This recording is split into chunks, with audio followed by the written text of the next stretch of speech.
Right, I don't know if you see this, but it's all right. We are live.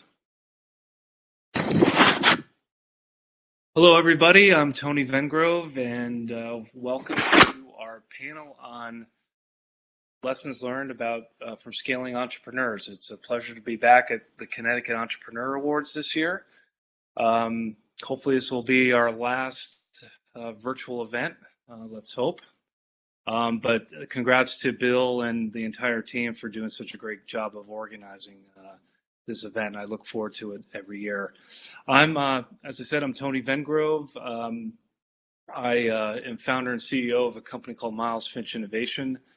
It's basically a marketing and innovation consulting firm. We do a lot of business here in mostly in the state with Litchfield Distillery and other nonprofits and some regional companies as well.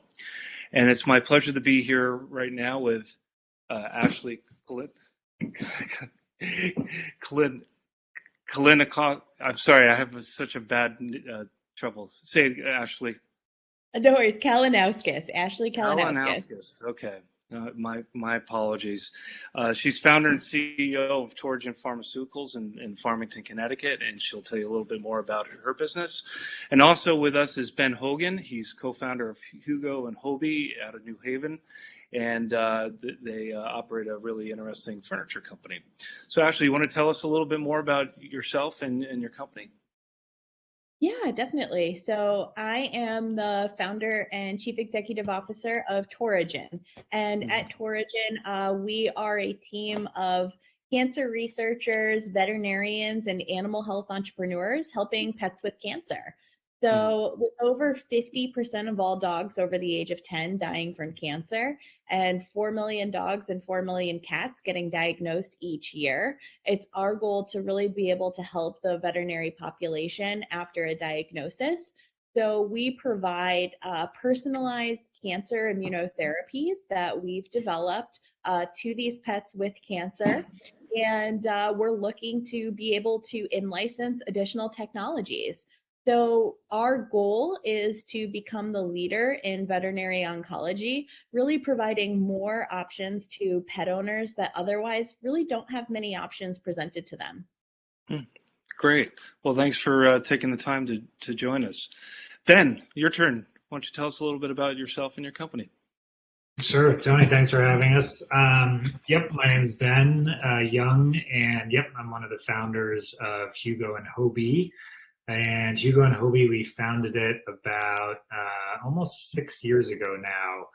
And we are a design and fabrication furniture company that specializes in custom furniture for commercial clients. So, offices, hotels, restaurants, etc. What we do is we make locally crafted, sustainable furniture for these spaces. Everything from huge boardroom tables to upholstered banquettes and booths for restaurants.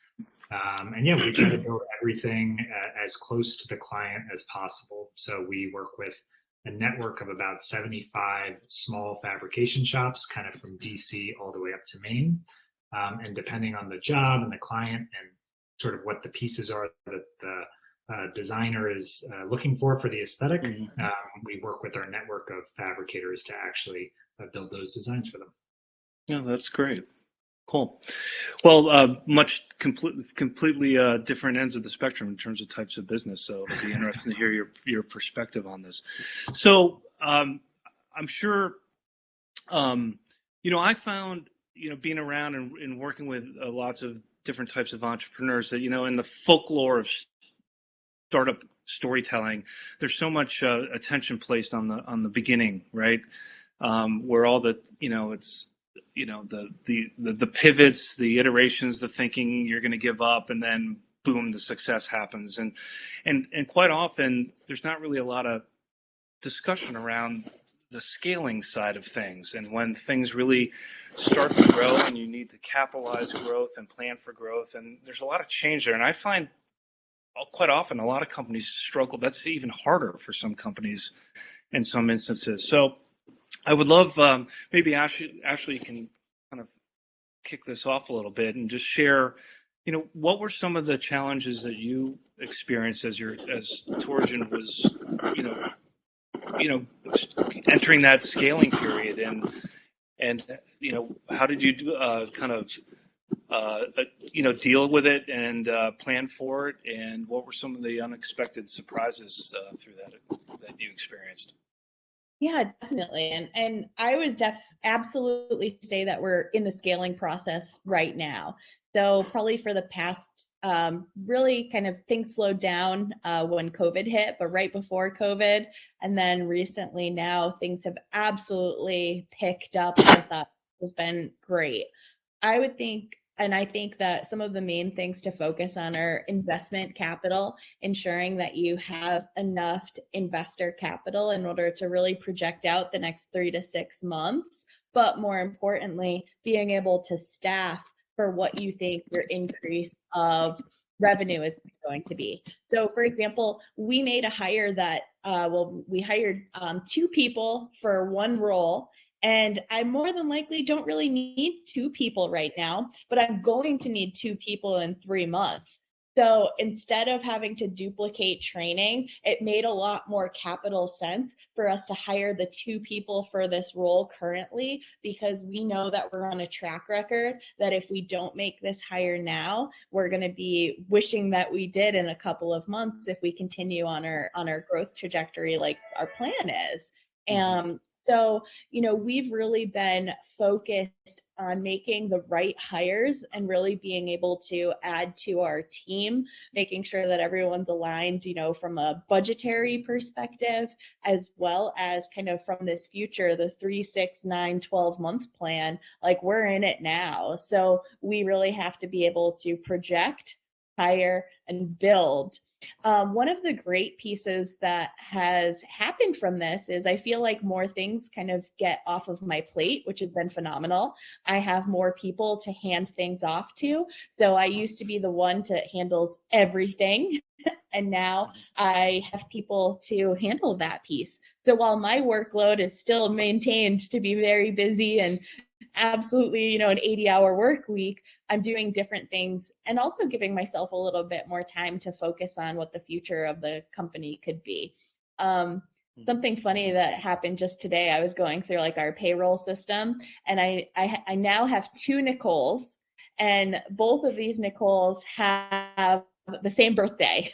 So we now have like multiple duplicates. We have 2 Johns, we have 2 Ashleys, we have 2 Nicoles, we have 2 Cassies. So we're now like multiplying. Everyone has this doppelganger with the same name. But it's been really fun to be able to see that. And I texted one of my my ops managers, and I was like, when did we become a big organization that we have multiple employees that have the same birthday with the same name? That's great. Well, you hit on a couple of things that I want to come back to, but before we do that, Joel, welcome. Glad you could make it. For those, Joel is president of Creative Dimensions in Cheshire, Connecticut, and they help design a whole bunch of different types of content for trade shows and broadcast media and so forth. Joel, we gave Ashley and Ben a couple seconds just to provide a short overview of the company. Do you want to tell us a little bit about yourself before we proceed? Sure, thank you. Apologize, had connection problems, and that's all right. Really feel bad about being late. Yeah, so we are, as you said, an exhibit house, which has really been a fun thing to be in the middle of COVID. We're a sign company, and we also build broadcast studios. We're a 35-year-old company with about 40 people in Cheshire. And we've pretty much been able to spread ourselves across the country with all of the different things that we do. So it's kind of fun. See our things on television a lot, and just interesting stuff. Great. Well, we were just in the middle of our first question, and I wanted to go back to Ben and just get his perspective. So with your furniture company, Ben, what was what's scaling like for your business? Especially, I would think now there's probably some. It seems like a lot of industries have supply chain issues, and so how are you guys dealing with growing your company during these uncertain times, as the folks like to say? Yeah, no, totally. I think a couple of things. One is that, I think we've seen some of the merits of working locally, and COVID sort of highlighted those. One of our kind of mission statements, and one of the things that we're really ultimately out there to do, is we kind of observed that big commercial clients were sort of bypassing local fabricators and buying things overseas, et cetera. And so I think on that front, COVID sort of had a big advantage to be working with local suppliers. You could travel right down the road, and that's where the furniture was being made. And there were big disruptions overseas, et cetera, which did impact us for sure, because we need materials and supplies to be able to build the furniture. But on the whole, I think it kind of showed why building locally is so important. In terms of challenges of scaling, I think, yeah, definitely one of them is, I would say, around quality control and supply chain. When you're a very young company, you're young enough that you can look at every single piece and every good and have every conversation, and kind of always be there. And I think as you grow, you sort of learn and sort of by necessity have to let go to a certain degree, because you literally can't be at every single site and look at every single piece of furniture. I mean, you try to, but as you grow, you need to trust your employees, and trust your suppliers, and trust your delivery crews ever so more. So I think, one of the challenges that we've had is, at every step, picking the right partner that actually that you can let go control of, because you're going to have to. So I think, if you're on the fence about certain suppliers or people or things, those tend to lean in the opposite direction as you get bigger. I mean, you really can only afford to work with the people that are really, really good as you get bigger. So that's definitely something we've learned along the way. Yeah.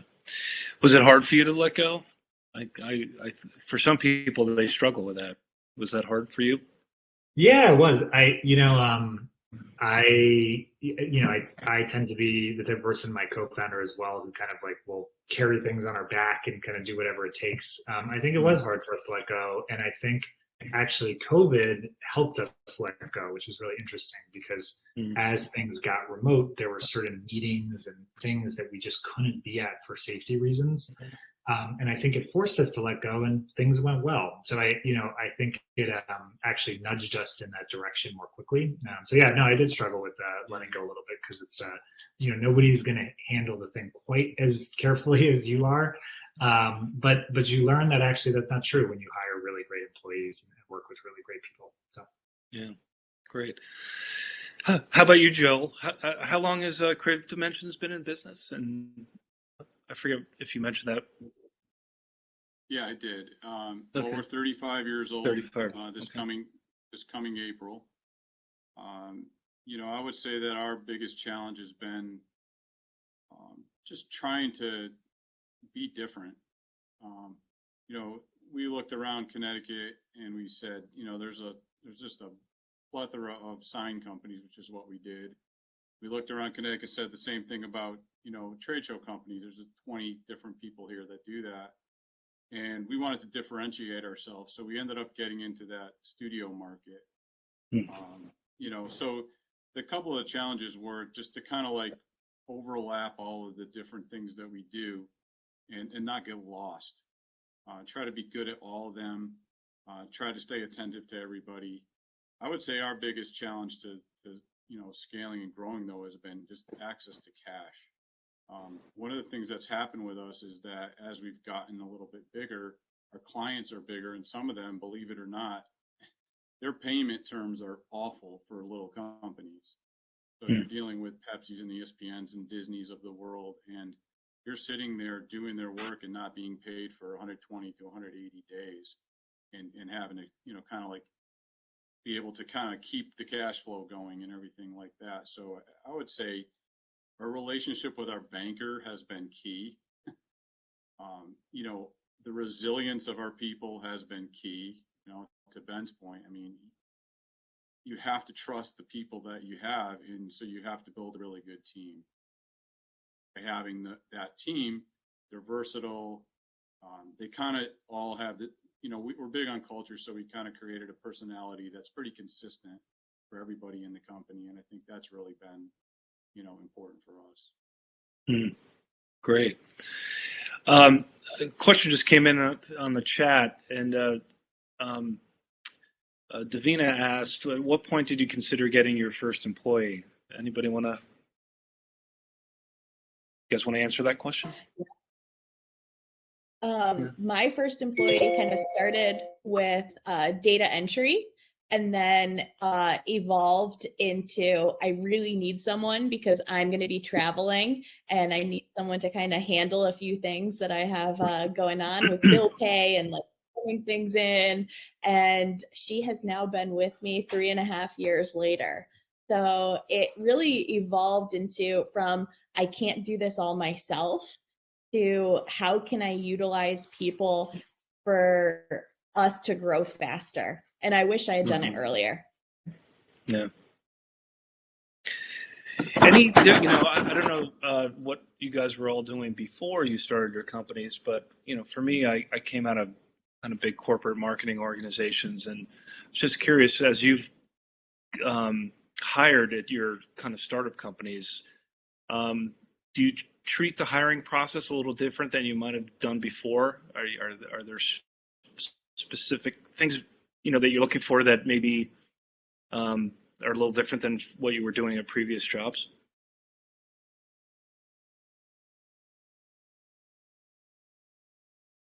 I look for I used to be a teacher before I started my Hugo and Hobie.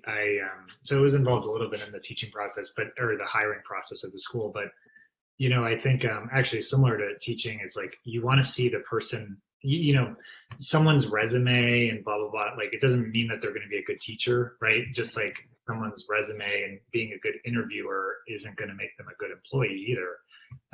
So I think seeing someone in action is huge. Being able to work with them in a short-term capacity and then it leads to a long-term capacity. I think that's sort of ideal. And one thing I look for is scrappiness. Like I don't really care that someone can write up fancy plans and strategy, blah blah blah. It's like I can't execute on any of that. So I need people who can roll up their sleeves, wear many hats. And you kind of can find that out pretty early, actually, like if the person is in that category or not.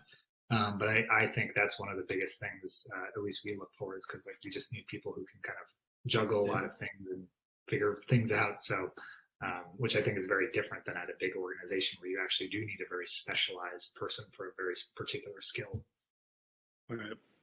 Actually, when you first were talking, you mentioned kind of talking a little bit about process and procedures and kind of implementing those. And I'd just be curious to hear you talk a little bit more about that. As Ben was saying, a lot of times founders are, it's our baby. We're very connected to the business, and there's, a little bit of freedom with, you create the rules and they might shift a little bit day to day. And if one day you want to, play in the lab and whatnot, you can do that, right? But as the business grows, you get a little bit more procedural and there's a little more bureaucracy. And how was that for you as you built that kind of infrastructure for your business? That's a really great kind of question, and I think it's really timely for us. I think once we've now crossed into almost over 20 employees, now everyone has a lane for them to swim in, and everyone now has a specialization and their role in the puzzle piece of the organization. So before, when we had people wear 20 different hats, now those hats are greatly reduced. And when you're underwater because one of your areas is kind of overrunning your day, that's when I need my team to raise their hand and say that we need more help here. Instead of making and causing additional problems, we now have the capital and ability in order to hire for that. So I think it is definitely a mentality switch going from, we're small, we're nimble, everyone can wear multiple hats, to now, all right, this is where you are the expert and the team needs to look to you in order to answer our shipping questions, in order for inventory, in order to have sales be accounted for and invoiced correctly. So now everyone has the nice roles that I think as an entrepreneur, I love wearing many hats. I love being able to have my hand in all of the different pots, but I'm now realizing that sometimes when I put my hand in something, I'm actually kind of messing it up. So I'm at the point where I can do the visionary, the leading, the investment, but I don't have to be involved on the day-to-day. And I think that's been a little bit of a learning curve for me. But at the same time, it's also been a sigh of relief that I don't have to be involved. And I know that it's going to get done and it's going to get done the right way. And that also kind of makes me feel really good. Oh, that's great. How about you, Joel? I mean, your company's been around for 35 years, so obviously you've probably built a lot of kind of procedural process and controls to kind of ensure consistency, and you're dealing with big corporate clients, it sounds like. Yeah, so COVID really opened our eyes because as much as we've been around a long time, we have a lot of people that have stayed here a long time over the years. We have 20-year employees and things like that. But when COVID came along and half of the people weren't here for a period of time, we started realizing we had some big holes. And so we have what we call job matrices. So let's just use our project management department, for example. We have a senior, junior, and a starter. And we created matrices that have all of the roles in that department. And you have it from when you initially get in the department. And as you learn job tasks and as you go, you move yourself up the matrix. So what happens is it shows all of the functions of that department and then to each level that that person achieves their sort of seniority. And then realized that we needed to have a lot of, SOPs, standard operating procedures, and we've been going through them right now, taking advantage of the downtime of the whole last year and doing something as simple as shipping and receiving. What are the processes that we have to go through? So we've already put together about 50 SOPs. We have a job matrix, and we're understanding that institutional knowledge sometimes goes away, and you need to have that in writing and fully described so that you can survive in a way. Mm-hmm. And do you find that that sometimes building all that interferes with keeping that kind of startup culture, that sense of like does it come at the expense of like that feeling entrepreneurial in your culture, or are you able to keep that feeling? No, so in an effort to stay away from feeling corporate, we put together groups of the company called STG, which is Strategic Thinking Group. So we have everybody involved in creating these. And, part of the thing that we've done is we've pretty much gone with an open book management. So when we meet, we talk about everything. We try to include everybody. I mean, of course, it's not everybody all the time, but we've wanted to stay family-like instead of, again, dealing with that more corporate feel. So I think we've been successful in doing that. Yeah. Ben, how are you guys handling as your company's growing and scaling your culture? Are you doing anything particular that you'd like to share with folks? Yeah, I think it's similar to what Joel and Ashley each touched upon. One is I think creating that family-like environment and creating a space that, if you were the employee rather than the owner, a place that you would want to come to every day. I think that's like, one of the number one things of, and one of those is that, I think one of the amazing things about being an entrepreneur is like the flexibility and you can, like you're your own boss, right? And I think when employees are empowered to be their own boss as well, I think they succeed in the same way that an entrepreneur does, because they have their baby, which is like their part of the company that they're able to take, full responsibility for. And I think when you give away the reins to be able to allow that person to, show their tremendous skill as well, I think it creates a culture where everyone's invested in the company in the same way that an owner is. I always try to say, like, when your ideal employee is like not exactly a clone of you, but someone who treats the company the same way that you do as an owner. And so I think if you can, hire a whole team of people who, believe in the company as much as you do, then like you're going to be off to, a very successful place. And that does mean creating processes and structure. And I think using it as a tool rather than making it cumbersome is kind of the key. It's like it is a tool, and it shouldn't be some like bureaucratic 50-page thing that nobody ever reads. It needs to be something that's digestible and useful and all those things, but not overburdened. Yeah, that resonates a lot with me. One of the things I do in my firm is we coach and teach principles around creative leadership, what it takes to really lead innovation. And what I often say to folks is just don't forget how important it is. People come to work, they want to put their unique fingerprint on something, and there's so much value and it's a gift to give people that opportunity. That's really what they crave. And when you squash that, people tend to stop thinking creatively, and they'll just do what's required. And that's an awful place to be on both sides of the table. So Joel, you had mentioned, and I'm sure everybody would agree that, access to cash is like one of the, most challenging aspects of scaling, right? Well, it always is, but I'm sure it is a little bit more right now. What else? What are some of the other key challenges that you're facing with scaling? Ashley, do you want to answer that one first? Yeah, I would say, like, in all of the entrepreneurship books, it says once you cross 16 employees, that's really when you need to have an HR manager. And it's like, oh gosh, I'm right at that like tipping point, having more. And I am realizing, like, do we need an HR manager? Like, how can I help again, like take things off of my plate in order to continue growing effectively?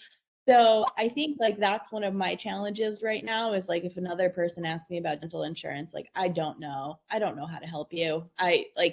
This is our plan. Like I got to do what I got to do because it's something that I have no experience in. My background is I'm in science. I have cancer immunology, and now I've become an expert in veterinary immuno-oncology, a place that I didn't really know I was going to land in a company that I'm building that, of course, I thought from the onset this was going to be a great success. And now as we're building and growing and scaling, it's becoming ever more real that this is what we're doing. But in some aspects, I've kind of been thrown in and had to learn about managing people. I never managed anyone. I started my own company right out of grad school. So when I'm hiring people, and especially when I'm hiring individuals that have more experience than me, I'm using that as a learning experience. So my head of sales, I call him my chief people officer because he really helps me kind of like, especially when I'm dealing with, how do I handle this certain employee situation? How do I address that?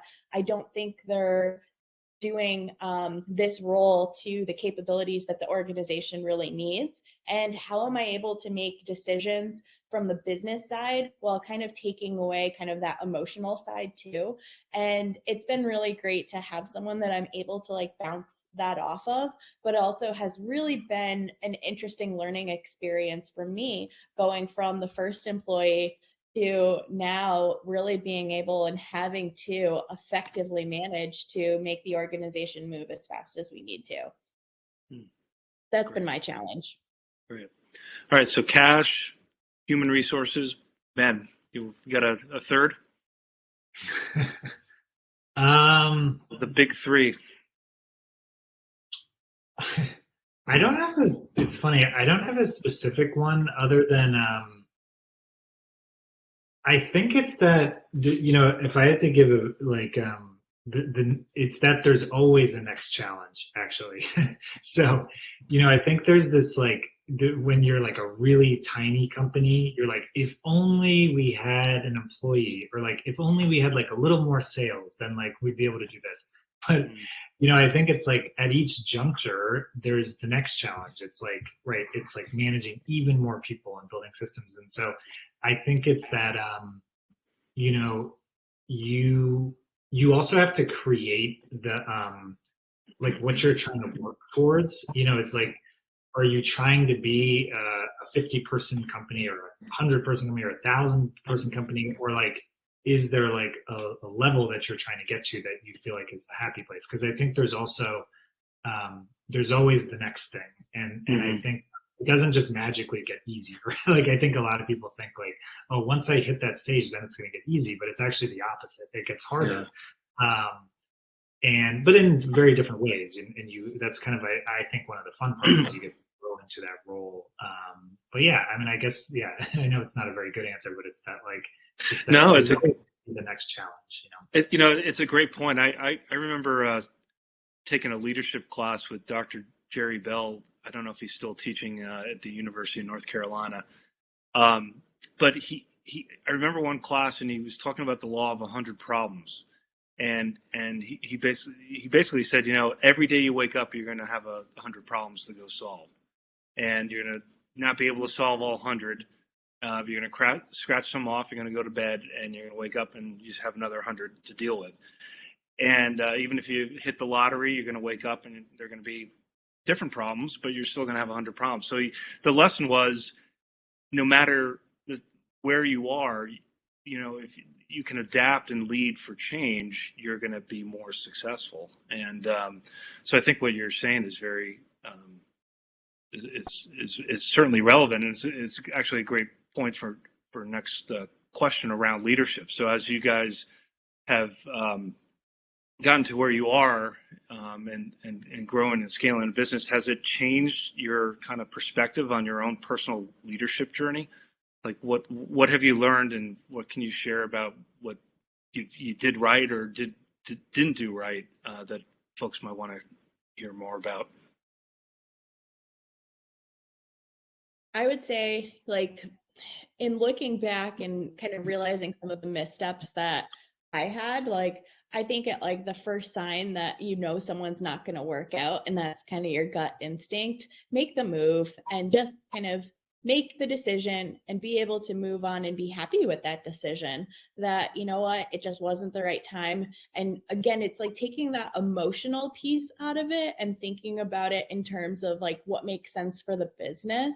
Because you may love that person, and that person may be a really great cultural fit, but if it's not a good employee relationship fit, you've got to be able to make the decision and move faster. And that's something, like, thinking back, I really wish that I kind of took that knowledge from, and now moving forward, I think I'm more better equipped to handle that. Great. How about you, Joel? I mean, I think the word, sort of going on what Ashley said, is kind of courage, right? You have to have the courage to stare everything in the eye. I had a watershed event here where I ended up buying a partner out 4 years ago, 2 days ago. And it took courage to kind of like, after 30 years, go out on my own. It was great for our people because they now got one message, where before we were very different people, mixed messages. Had a little bit of a credibility problem because it was like who said what and good dad, bad dad kind of thing.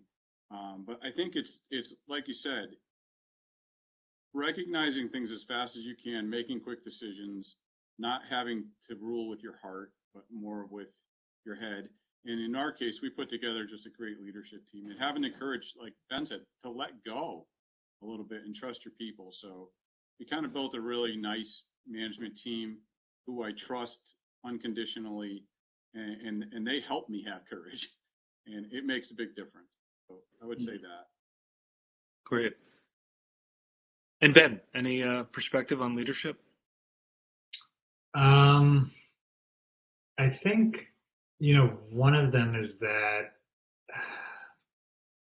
yeah, it's hard. I mean, one of them is that there's one of the things love about owning a business is that there's like, even as you're down a path, there's always like 10 opportunities within your path that you can sort of go towards. Like, and it's fun. Like, you know, my co-founder and I, like, one of our favorite parts of our week is like, we kind of, you know, we always touch base on the week, but we also like use it as a time to kind of like run the crazy ideas by each other.